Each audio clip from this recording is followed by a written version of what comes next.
Hey, everybody. Thanks for joining me today for Convertible Conversations. I've actually added one more thing to our journey towards freedom. I gave you 10 things the last 2 weeks. They all ended with iation, I-A-T-I-O-N. And when we talked about this at our church in Lawrence, someone said, hey, there's another one. There's reconciliation. And that's absolutely right. So we're going to talk about that today, and we'll start something new tomorrow. Reconciliation. We love reconciliation from God, but how about our reconciliation with other people? I want to ask you today, is there anybody in your life that you're not reconciled with? Just take a moment and think. Is there anybody that you don't want to talk to at family reunions? Is there anybody that when you see them downtown, you'll walk the other way so you don't have to interact with them? Is there anybody whom you don't want to go to certain events or places because you know they'll be there and you just don't want to encounter them? Is there anybody in your past who's cheated you or hurt you or left you or abandoned you or deserted you or lied about you? We know that God reconciled them with Him because He did that with everybody. We don't tend to want to reconcile with people. And you know why? I think it's because we hear a voice. You can hear that voice, the flesh, you can call it the flesh, the enemy, evil, whatever you want. But there is a voice that is not good, it is evil, that wants to control us. And that voice does not want us to reconcile because that voice loses control when we reconcile. As long as we're at odds with somebody and we're bitter and unforgiving and not giving grace and judging and condemning and refusing to love, that voice, evil, has got us. It's in control. Unconditional love, on the other hand, Christ in you, wants us to reconcile with everyone, just like God the Father has reconciled everybody in the cosmos, past, present, and future, to Him at the cross.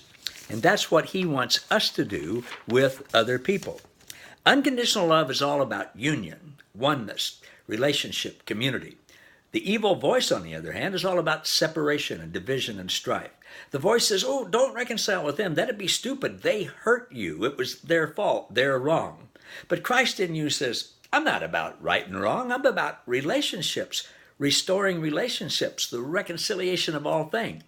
You'll hear a voice that says they're wrong. They need to come to you and admit they're wrong before you can reconcile. But Christ in you says, no, I reconciled you without you ever admitting you were wrong. You go and do the same. We'll hear a voice that says, they're bad, they're wrong. Jesus says, I love them, just like I love you. The voice says, they don't deserve it. Jesus said, I don't reconcile people because they deserve it. I reconcile because loving relationships is what I'm all about. The voice is very clever. It deceives you. It uses first person singular pronouns, so you think it's your voice, but it's not. The voice tends to focus on right and wrong. Now, evil, that voice doesn't hiss at you like a snake or a devil. I mean, if they did, it would be obvious. You'd know it's evil. No, evil disguises its voice so it sounds just like you. But we got to remember, there is another voice. The only true God, the voice in us, is exactly the opposite of the voice of evil. That's why we spend so much time getting solid on who God is and who He's really like. God, Jesus, unconditional love, grace, always initiates, especially in things like reconciliation. See, it makes no difference to God what the other person says or thinks or does. Grace, forgiveness, and love always take the initiative, no matter what the other person does. And grace, unconditional love, forgiveness from God is always lavish. It's way more than we could ever need. Here's what God's voice will say to you about a person that you're at odds with. You'll hear God's voice saying, I love them just as much and just like I love you. They're my child, just like you are. I've forgiven them just like I've forgiven you. I reconciled you and them to me. They don't yet know who they are in Christ. I want you to help them. We need to forgive them because they don't know what they're doing. Does that sound familiar? Of course, that's what Jesus said about the people who were killing Him at the cross. God will say things like this. You'll hear this.